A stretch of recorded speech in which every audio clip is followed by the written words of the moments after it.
Hello friends, bio world में आप सभी का स्वागत है। आज ये सभी लोग जुड़ जाइए। आज हम लोग फिजिक्स में लाइट वाले चैप्टर से क्वेश्चंस करने वाले हैं। ऑब्जेक्टिव क्वेश्चंस आज केवल थ्योरेटिकल पार्ट का क्वेश्चन होगा, तो आप सभी को ही आंसर करना है। फटाफट से जुड़ जाइए। चलिए सभी को गुड इवनिंग। चलिए क्वेश्चन करें।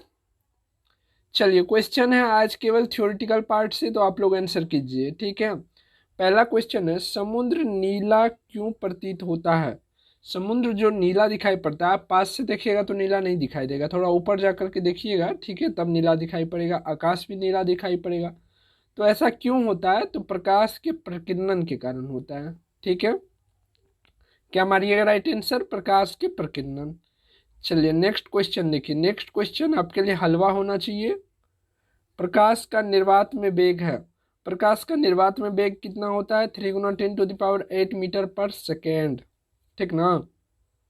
चलिए अगला क्वेश्चन देखिए। अगला क्वेश्चन है, समतल दर्पण में प्रतिबिंब होता है। अच्छा, जो हम लोग अपना थोबड़ा वगैरह देखते हैं, वो कौन सी दर्पण होती है, बताइए।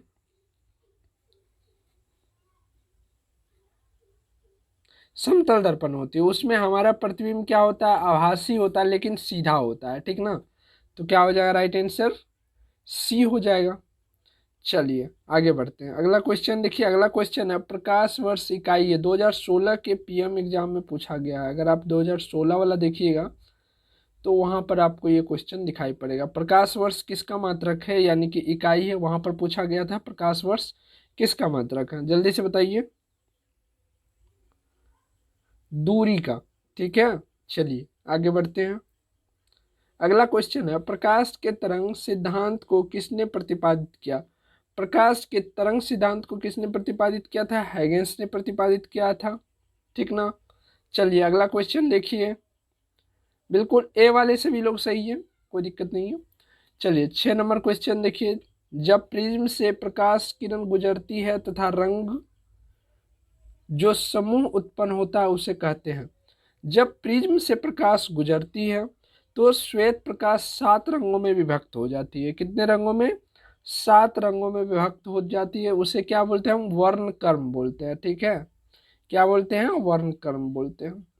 चलिए अगला क्वेश्चन देखिए। अगला क्वेश्चन है, सबसे छोटी तरंग लंबाई का प्रकाश होता है जिसका ऐसा प्रकाश जिसकी तरंग की लंबाई छोटी हो, कौन सा होगा, जल्दी बताइए। जो हमें दिखाई नहीं पड़ता, बैगनी का बैगनी, ठीक। चलिए अगला देखिए। अगला क्वेश्चन है, किस रंग का तरंग दैर्घ्य कम होता है। किस रंग का तरंग दैर्घ्य कम होता है। तरंग दैर्घ्य किसको बोलते हैं, लंबाई को बोलते हैं। तो क्या हो जाएगा जी, बैगनी हो जाएगा। बैगन खाए हो ना, वही बैगनी, ठीक ना। चलिए अगला क्वेश्चन देखिए। अगला क्वेश्चन है, ल्यूमेन किसका मात्रक है। ल्यूमेन किसका मात्रक है, जल्दी से बताइए। जल्दी से बताइए, ज्योति फ्लस का है क्या। चलिए अगला देखिए, कैंडिला किसका मात्रक है। सभी को पता होनी चाहिए कैंडिला किसका मात्रक है, ये इसमें बताने की जरूरत नहीं है, नहीं है ना।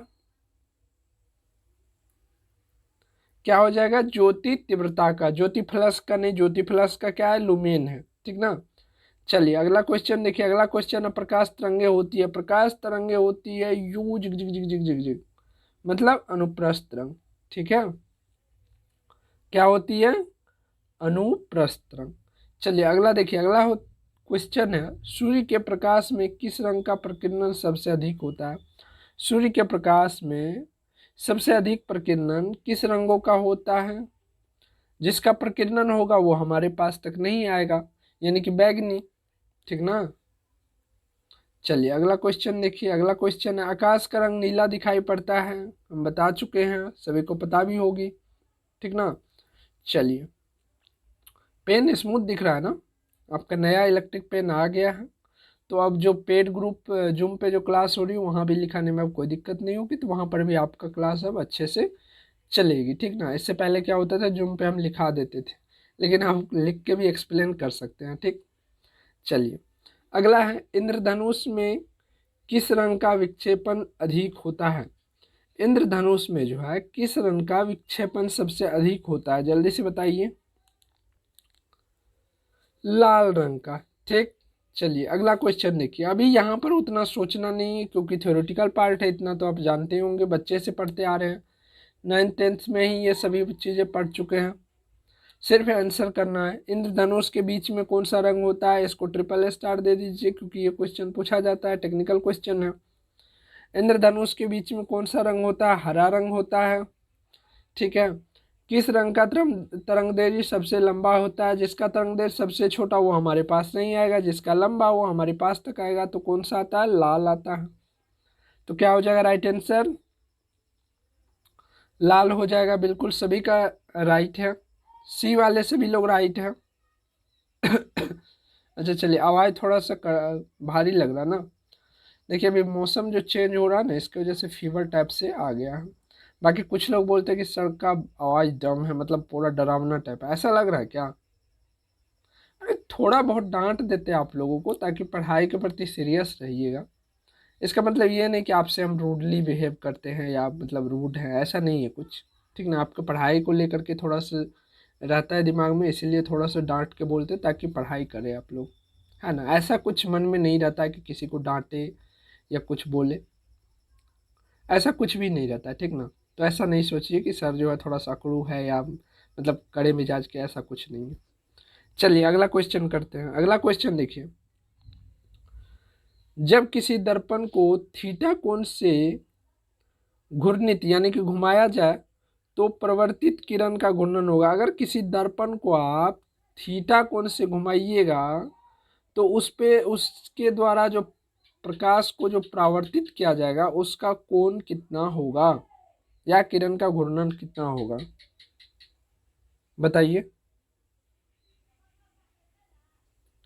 अगर थीटा से घुमाया जाएगा तो क्या हो जाएगा? 2 थीटा हो जाएगा। ठीक है, अगर 2 थीटा से घुमाया जाएगा तो 4 थीटा हो जाएगा, याद रखना है।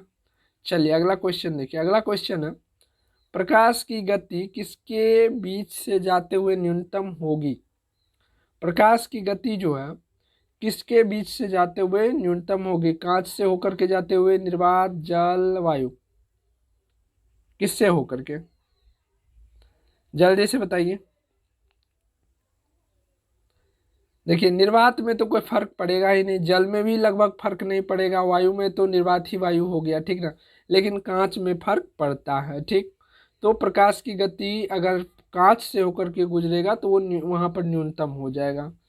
न्यूनतम कितना होगा वो भी हम पेड कोर्स में आपको जूम पे पढ़ा रहे थे, तो लिखाए हुए थे ना। कांच में प्रकाश की चाल कितनी होती है बताए थे ना, जल्दी से बताइए कितनी होती है, जल्दी से बताइए। इतनी होती है। चलिए अगला देखिए, मृग तृष्णा बनने का कारण है। मृग तृष्णा को ही मरीचिका बोलते हैं। ठीक ना, मृग तृष्णा बनने का कारण क्या है, जल्दी से बताइए। पूर्ण आंतरिक परावर्तन। ठीक है, पूर्ण आंतरिक परावर्तन, जिसके कारण आपको पानी का आभास होगा कि सामने पानी है। कभी कभी रोड पर भी आप देखते होंगे, जब तेज धूप होती है उस टाइम आप जा रहे होते हैं तो आपको भ्रमित होता है कि आगे पानी रोड पे लगा हुआ है, लेकिन ऐसा कुछ होता नहीं है। तो इसे हम बोलते हैं मृग तृष्णा। मृग तृष्णा कहाँ से लिया गया? ये राजस्थान यानी कि रेगिस्तान जगह से लिया गया, जहाँ पर मृग, ठीक ना, उनको आभास होता है कि सामने जो है पानी है, लेकिन वहां जाने के बाद पता चलता है कि वो चमकीला बालू होता है जिस पर प्रकाश का पूर्ण आंतरिक परिवर्तन हो जाता है। ठीक, चलिए आगे बढ़ते, अगला क्वेश्चन देखिए। अगला क्वेश्चन है, प्रकाशीय गेज किस सिद्धांत पर कार्य करता है? प्रकाशीय गेज जो होता है जिसके द्वारा हम मापते हैं वो किस सिद्धांत पर कार्य करता है, बता सकते हैं? परावर्तन के सिद्धांत पर, कि कितना प्रकाश का परावर्तन हो रहा है, कितना आपतन हो रहा है, कितना परावर्तन हो रहा है, बाकी जो रेस्ट बच रहा है वो हमें मिल जाता है। ठीक, तो क्या हो जाएगा राइट आंसर? ए हो जाएगा। चलिए नेक्स्ट देखिए। नेक्स्ट है, सूखा बालू चमकीला क्यों दिखाई देता है जबकि गीला बालू धूतिहीन दिखाई देता है? सूखा बालू चमकीला दिखाई देने के कारण ही मृग तृष्णा वाली घटना होती है, ठीक ना। तो सूखा बालू पर क्या होता है, जल्दी से बताइए। सूखा बालू जो होता है वो चमकीला होता है, क्यों? क्योंकि परावर्तन हो जाता है, जो लाइट आती है वो परावर्तित होकर चला जाती है, और किस प्रकार का पूर्ण आंतरिक परावर्तन हो जाता है, ठीक ना। चलिए अगला क्वेश्चन कीजिए। अगला क्वेश्चन है, किसी स्वच्छ जल वाले तालाब को आभासी गहराई वास्तविक गहराई से कम दिखती है, इसका कारण है। अगर किसी तालाब यानी कि पोखरिया में पानी है और पानी साफ है तो गहराई इतना, लेकिन आपको दिखेगा गहराई इतना है, ठीक ना। ये किस घटना के कारण दिखता है, जल्दी से बताइए।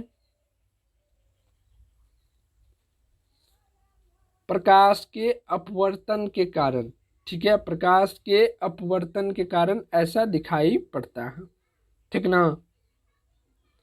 चलिए अगला क्वेश्चन देखिए। अगला क्वेश्चन है, तड़ित की चमक, तड़ित मतलब तड़का वगैरह जो होता है बारिश में, ठीक ना। तड़ित की चमक की गर्जन सुनाई देने से पहले देखने में आती है। अरे सीधा सीधा बोलो ना ससुरा हम लोग की भाषा में, कि तड़का जो पहले आवाज होता है उससे पहले हमें बिजली की चमक दिखाई देती है, क्यों? क्योंकि आपको पता है कि वेव जो होती है, साउंड की गति क्या होती है और लाइट की गति क्या होती है, जल्दी से बताइए। अब दोनों में डिफरेंस आपको पता चल गया। लाइट की गति तीव्र होती है ध्वनि की गति से, तो इसी कारण से हमें पहले लाइट दिखाई देती है, फिर बाद में ध्वनि दिखाई देती है, तो आपका सी नंबर ऑप्शन हो जाएगा। प्रकाश की गति ध्वनि की गति से अधिक होती है, ठीक। चलिए अगला देखिए। अगला क्वेश्चन देखिए। अगला क्वेश्चन है, 3000 एंगस्ट्रॉम तरंगदैर्घ्य की प्रकाश की तरंग की आवृत्ति होगी। यहाँ पर आपको आवृत्ति पूछा गया है, पेड कोर्स में ये होमवर्क में दिए हुए थे, ठीक है।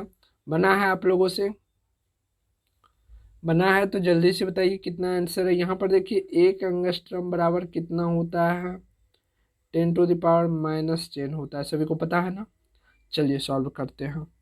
तो हम क्या निकालते हैं, आवृत्ति, आवृत्ति को n मान लेते हैं फिलहाल, ठीक है। तो क्या हो जाएगा, वेग बट्टा हमारा क्या हो जाएगा, तरंगदैर्घ्य हो जाएगा।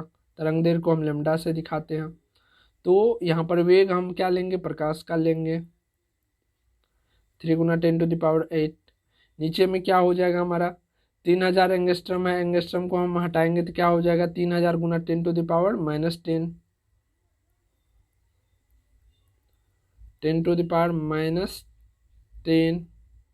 ठीक है।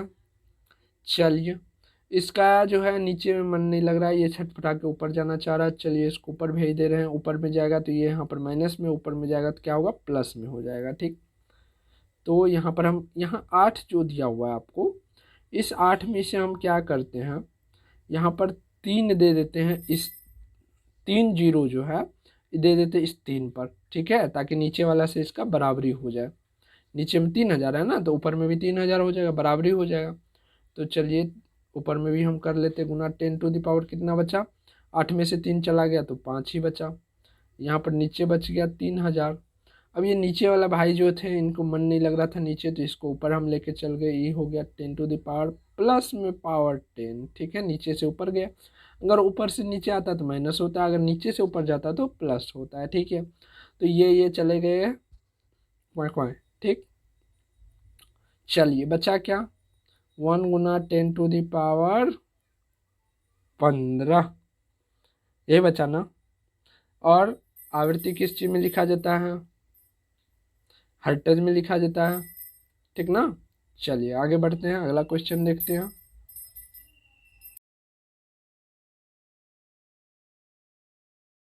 प्रकाश का रंग निश्चित किया जाता है, ये क्वेश्चन आप बताइएगा,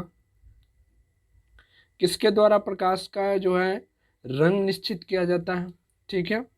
ये भी भैया क्वेश्चन हो सकते हैं आपके एग्जाम और पीएमडी के लिए तो होंगे ही होंगे, ठीक है, याद रखिएगा।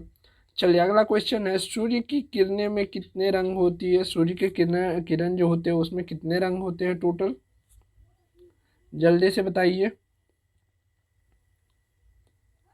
सभी को पता है ना। तो बता दीजिए, सभी को पता है तो हमें तो पता नहीं है, ठीक ना। चलिए अगला क्वेश्चन देखिए, अगला क्वेश्चन है एक प्रकाश वर्ष किसके सर्वाधिक समीप है। एक प्रकाश वर्ष, एक प्रकाश वर्ष की मात्रा कितनी होती है, और देखना है कि इनमें से किसके बराबर है वो। जल्दी से बताइए। सबसे पहले चलिए कमेंट में हमें बताइएगा प्रकाश वर्ष का मात्रक कितना होता है, ठीक है, और उसके अकॉर्डिंग आपका ऑप्शन क्या हो जाएगा आंसर वाला। अगला क्वेश्चन देखते हैं। अगला क्वेश्चन है प्रकाश की गति की तुलना में रेडियो तरंग की गति। देखिए प्रकाश की गति की तुलना में रेडियो तरंग की गति जो होती है वो लगभग समान होती है, लगभग, एग्जैक्ट नहीं, लगभग जो होती है वो समान होती है, ठीक है। अगला देखिए, अगला क्वेश्चन है रेडियो तरंग की गति होती है, रेडियो तरंग की गति कितनी होती है, जल्दी से बताइए।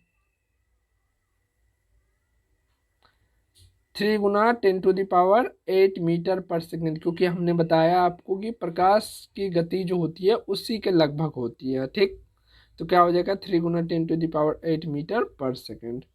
अगला क्वेश्चन है कांच से गुजरने पर प्रकाश की किस रंग की गति धीमी हो जाती है। अगर कांच से प्रकाश को गुजारिएगा तो उनमें से आपका बैगनी कलर जो होगा उसकी गति धीमी पड़ जाएगी, ठीक है। प्रकाश के दो अलग स्वरूप है, प्रकाश के दो अलग स्वरूप कौन कौन से हैं, बता सकते हैं। परावर्तन और अपवर्तन, बस वही तो दोनों हैं। क्या हो जाएगा राइट आंसर आपका बी हो जाएगा। चलिए अगला क्वेश्चन देखिए, अगला क्वेश्चन है आपका प्रकाश निर्वात में भी चलता है, क्योंकि प्रकाश संबंधित है, प्रकाश जो है वो निर्वात में भी चलता है। प्रकाश किससे संबंधित है, गुरुत्वाकर्षण क्षेत्र से या विद्युतीय क्षेत्र से या चुंबकीय क्षेत्र से, बता सकते हैं। देखिए आपको पता है, बताए हुए थे पेड कोर्स में ही, या आपको पता भी होगी कि प्रकाश अनुप्रस्थ तरंग के साथ साथ चुंबकीय तरंग भी है, ठीक है ना, तो वो चुंबकीय क्षेत्र से भी संबंधित रखता है। चलिए अगला क्वेश्चन देखिए, अगला क्वेश्चन है सबसे कम तरंग लंबाई वाले किरण है, सबसे कम तरंग लंबाई वाले किरण कौन है, ये होमवर्क में बताइएगा। कल जो आपका सुबह वाला क्लास होगा, अगर तबीयत सही रहा तो जूम पे तो क्लास आपका पेड कोर्स में होगा ही होगा, तो वहाँ पर हम इनको और डिटेल्स में समझाएंगे, आप लोग पढ़ के आइएगा, ठीक है। हम न्यूमेरिकल पार्ट को ही कल जो है, न्यूमेरिकल पार्ट को भी हम लोग ट्राई करने वाले हैं, कल ही स्टार्ट करेंगे न्यूमेरिकल पार्ट को, बाकी थ्योरेटिकल पार्ट तो हो ही गया लगभग। चलिए अगला क्वेश्चन कीजिए, अगला क्वेश्चन है प्रकाश के अपवर्तन में कौन सा कारक उत्तरदायी है। प्रकाश के अपवर्तन के लिए कौन सा कारक या कौन सा फैक्टर रिस्पॉन्सिबल होता है, जल्दी से बताइए, बता सकते हैं। चलिए अब क्वेश्चन एंड होने वाला है, इसीलिए आपको होमवर्क भर भर के मिल रहे हैं, ठीक ना। अगला क्वेश्चन है आपका वायु के सापेक्ष किसी द्रव का क्रांतिक कोण 45 डिग्री हो तो अपवर्तनांक क्या होगा। अगर किसी द्रव का क्रांतिक कोण जो है वो 45 डिग्री हो रहा है, क्रांतिक कोण कैसे बन रहा है आपको पता ही होगा, तो आपको अपवर्तनांक पूछा गया। अपवर्तनांक के लिए आपको कौन सा फॉर्मूला है लगाना है, साइन आई बट्टे साइन आर। यहाँ पर आई का मान तो 90 डिग्री होगा, ये तो आप लोग जानते ही हैं, प्लस में 45 डिग्री हो जाएगा जो कि आपका दिया गया है। 90 का मान, साइन 90 का मान जो है कितना होता है, 1 होता है, और साइन 45 डिग्री का मान होता है 1/√2, तो √2 ऊपर जाएगा, √2/1 हो जाएगा, तो मान कितना हो जाएगा, √2 ही हो जाएगा, ठीक है। राइट आंसर क्या हो जाएगा, ए हो जाएगा। जिनको समझ नहीं आ रही कोई दिक्कत नहीं, कल आपको पेड कोर्स में समझा देंगे, ठीक है।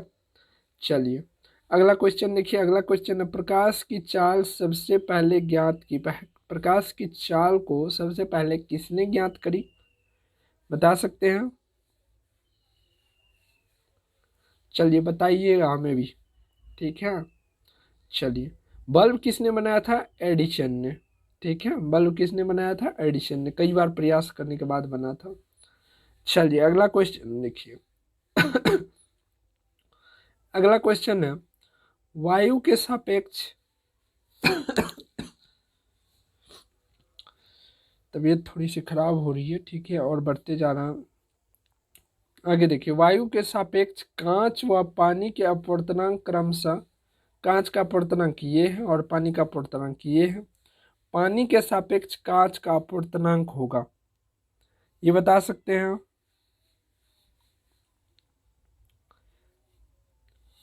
बता सकते हैं? ग्लास का अपवर्तनांक कितना है? ये 3/2। और आपका वाटर का अपवर्तनांक कितना है? 4/3। ठीक, तो पानी के सापेक्ष आपको अपवर्तनांक ज्ञात करना है, तो ये हम मिटा ले रहे हैं यहाँ से। चलिए, क्या करा, पानी के सापेक्ष कांच का अपवर्तनांक, तो कांच का ऊपर में लिखेंगे और पानी का नीचे में अपवर्तनांक लिखेंगे, ठीक ना? किसके सापेक्ष? पानी के सापेक्ष, तो यहाँ W देंगे, यहाँ पर G देंगे, ग्लास हो गया। ऊपर में लिखिए किसका, आपको कांच का लिखना होगा, और नीचे में किसका लिखना होगा, पानी का। तो कांच का कितना है? 3/2। और आपका पानी का कितना है? 4/3। तो इसको उलट दीजिए, उलट में चल जाएगा, ये 3 चला जाएगा ऊपर और 4 आ जाएगा नीचा, तो 3 3 कट जाएगा, 2 इनका 2, 2 दूनी 4। कितना हो जाएगा आंसर? कितना हो जाएगा आंसर? चलिए, थोड़ा सा मैं यहाँ इसको यहाँ पर ले लूँ, 3/2 हो गया, और इसको उल्टाएंगे तो ये हो जाएगा हमारा, उलट के जाएगा 3/4। नहीं नहीं, ये कटेगा नहीं, ऊपर में आ गया है, तो 3 3 9 हो जाएगा, और 4 दूनी 8 हो जाएगा, 9/8 हो जाएगा। तो राइट आंसर कौन सा मिल रहा है आपको? ए नंबर मिल रहा है ना? तो राइट आंसर आपका क्या हो जाएगा? ए नंबर हो जाएगा। चलिए, अगला क्वेश्चन देखिए। अगला क्वेश्चन है, आपतित प्रकाश की एक किरण को परावर्तित कर रहे एक समतल दर्पण को आपतन तल के लंबवत दर्पण के तल में आपतन बिंदु से जाती हुई अक्ष के परितः, मतलब चारों ओर, थीटा कोण से घुमाया जाता है, तब अगर, क्वेश्चन पढ़िए फिर से,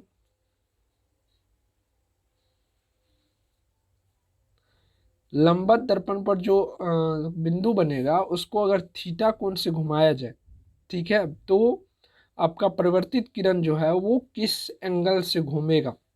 क्वेश्चन पढ़ लिया ना? अब बताइए क्या होगा राइट आंसर इसका? आपको बताया है ना कि जब थीटा कोण से घुमाया जाएगा तो आपको देखना है कि दर्पण कौन सा है।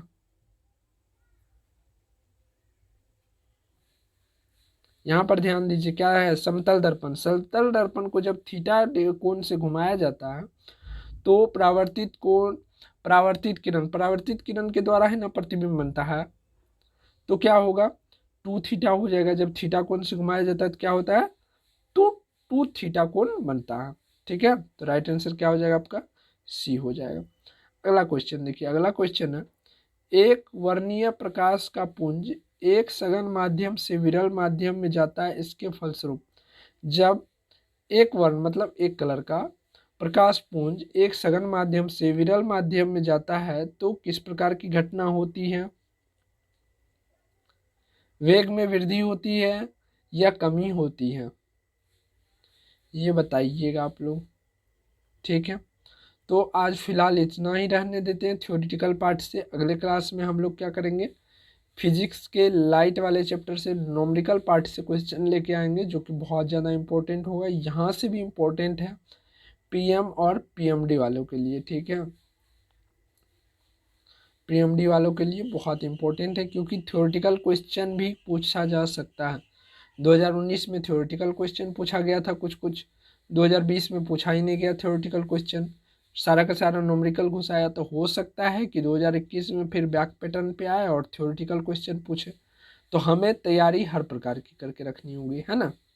तैयारी हम लोग हर प्रकार की करके रखेंगे, एग्जामिनर को बोलेंगे तो पूछ कहाँ से पूछता है, और फिर हम लोग उसका आंसर देंगे, ठीक है। तो मिलते हैं आप लोगों से नेक्स्ट क्लास में। तब तक वीडियो को लाइक कीजिए, शेयर कीजिए और मन से पढ़ाई कीजिए, ठीक है।